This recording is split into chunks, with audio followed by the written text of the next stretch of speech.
अस्सलाम वालेकुम, कैसे हैं आप सब। आई होप बिल्कुल ठीक ठाक होंगे। अक्टूबर का महीना है और बहुत सारी वेजिटेबल्स ऐसी हैं जो अक्टूबर के महीने में लगाई जाती हैं और मैं भी अपने रूफ टॉप पे ये वेजिटेबल्स लगाने जा रही हूँ।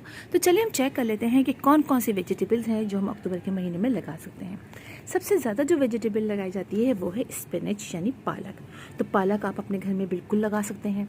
पालक लगाने के लिए आपने बहुत अच्छी सॉइल, रिच सॉइल, अच्छा सारे ही प्लांट के लिए आपने बहुत अच्छी वेल ड्रेन और रिच सॉइल बनानी है। और ये जो पालक है उसको आप लगाएंगे डीप जो पॉट होता है यानी गहरे पॉट जो होते हैं उसमें आप नहीं लगाइएगा। इनको आप लगाइएगा ऐसे जो फैले हुए पॉट हो और इनकी गहराई कम हो। जैसा धनिया होता है उसी तरह धनिया भी हम लगाते हैं फैले हुए पॉट में जिसके ऊपर का सरफेस ज़्यादा हो और जो गहराई है ना वो कम हो उसकी। तो इस तरीके से आप पालक लगाइएगा। इसके अलावा हम लेटस लगा सकते हैं और लेटस दो तरह के लगा सकते हैं आप। जो रेड वाला लेटस होता है जो पिंक सा होता है आप वो भी लगा सकते हैं और आप ये वाला भी लगा सकते हैं। बहुत अच्छा टाइम है इस वक्त लेटस लगाने का भी। और ये लेटस जो है वो भी बहुत ज़्यादा समझिए जगह नहीं लेती है, गहराई नहीं लेती है, लिहाजा आप इसको भी जिस तरह पालक लगाते हैं उसी तरह आप इसको भी लगा सकते हैं वैसे ही फैले हुए पॉट में। तो वो ईजिली आपकी दोनों तरह की लेटस आपकी लग जाएगी। इसके अलावा केल भी आप लगा सकते हैं, बहुत इस तरीके से ग्रो कर जाता है। और बस बहुत ज़्यादा देर की डायरेक्ट सनलाइट में इन दोनों ही प्लांट को मत रखिएगा, इसलिए कि जब बहुत ज़्यादा गर्मी होती है, जैसे आजकल बहुत ज़्यादा गर्मी होती है, सर्दी में भी जब तपती भी धूप होती है ना तो आप इनको ऐसा रखिएगा जहाँ से सिर्फ 2 घंटे की डायरेक्ट सनलाइट को मिल जाए, इसके अलावा ना मिले। इसके अलावा आप ब्रोकली गोभी लगा सकते हैं। आप ये देखिए कि कैबिज है हमारे पास, 2 तरह के कैबिज हैं। एक जो रेड वाला है ये लगा सकते हैं आप, और एक जो है आप जो ग्रीन वाला कैबिज होता है ये लगा सकते हैं। ये दोनों ही कैबिज जो हैं वो इजीली लग जाती हैं और ये तो मैंने इस दफ़ा पहली बार ट्राई करूँगी। और ये आप लगा सकते हैं अभी अक्टूबर में। इसके अलावा ब्रोकली लगा सकते हैं।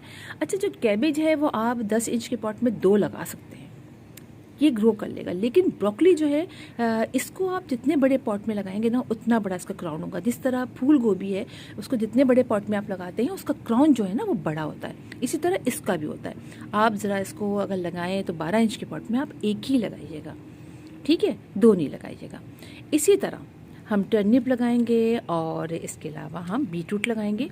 ये दोनों प्लांट भी बहुत इजीली लग जाते हैं और इनको जो है आप एक पॉट में 10 इंच के पॉट में 3 भी लगा सकते हैं। थोड़ा सा गैप दीजिएगा 2-3 के दरमियान, एक साथ जोड़ के नहीं लगाइएगा। तो एक पॉट में 3 बिल्कुल सही रहेंगे। ये अगर 10 इंच का पॉट है तो उसमें आप 3 लगा सकते हैं। इतना बड़ा पॉट होता जाएगा आप ताज़ा ज़्यादा करती जाइएगा। इसके बाद हम बात कर लेते हैं अपने शिमला मिर्च की। तो देखिए तीनों ही तरह के शिमला मिर्च के बीज मैंने लिए हैं और इस दफ़ा मैं ये 2 कलर और ट्राई करूँगी।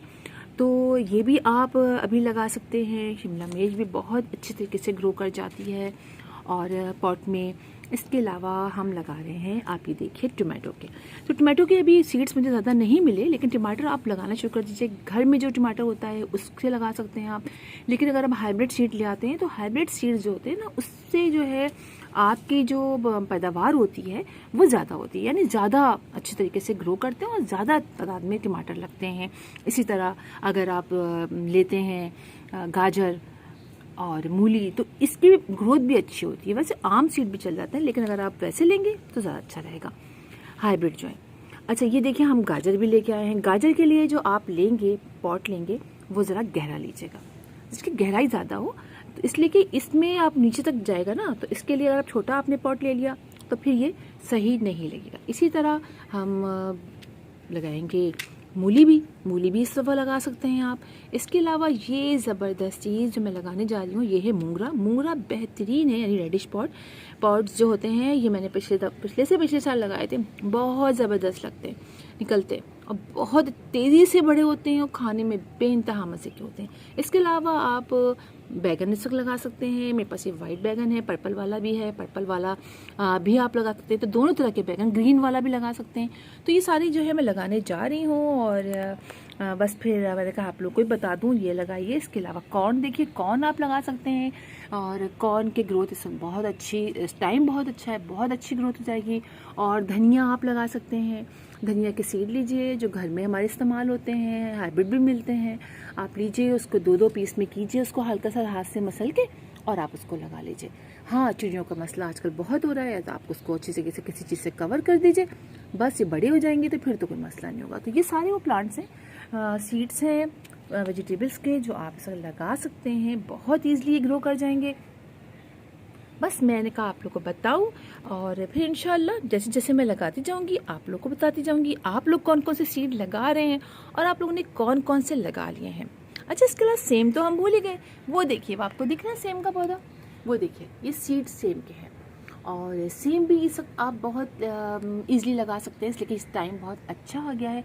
बस सीड लगाने के बाद आप इन प्लांट्स को रखिएगा शेडी एरिया में कुछ अर्से के लिए। अगर आपके घरों, आपके इलाके में अभी तक गर्मियाँ ही हैं, जैसे हमारे कराची में अभी तक गर्मियाँ चल रही हैं, तो बड़ा बचा के रखना पड़ रहा है प्लांट्स को ढक के, इसलिए कि फिर फ़ौरन ही सूख जाते हैं, निकलते तो हैं प्लांट, सूख जाते हैं।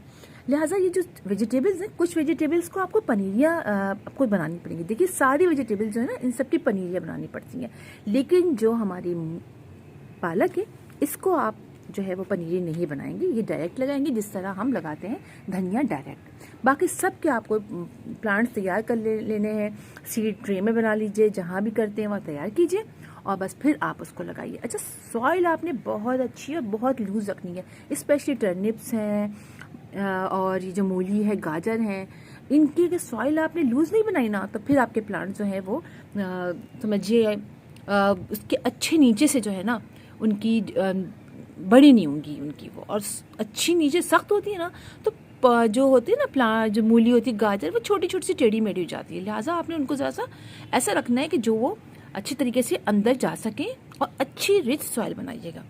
और कोशिश कीजिएगा कि आप NPK वगैरह ना यूज़ करें, क्योंकि हम वेजिटेबल्स खाते हैं, लिहाजा अगर आप वेजिटेबल्स में आप NPK वगैरह डालेंगे, वैसे बहुत से लोग डाल भी लेते हैं, चलें, अगर आप डालना चाहें तो आप डाल लीजिए, लेकिन ज़्यादा ना डालिएगा।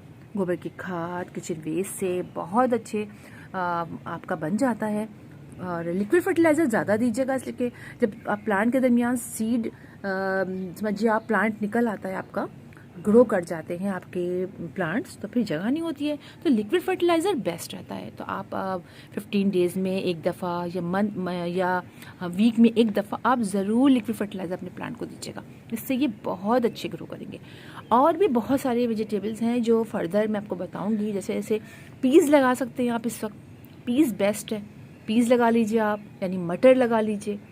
तो ये सारी वो वेजिटेबल्स हैं जो बहुत अच्छे तरीके से ऐसा ग्रो करते रहेंगे। तो फिर इंशाल्लाह आप लोगों से मुलाकात होगी किसी और वीडियो में, किसी और टॉपिक के साथ। तब तक के लिए अल्लाह हाफिज़।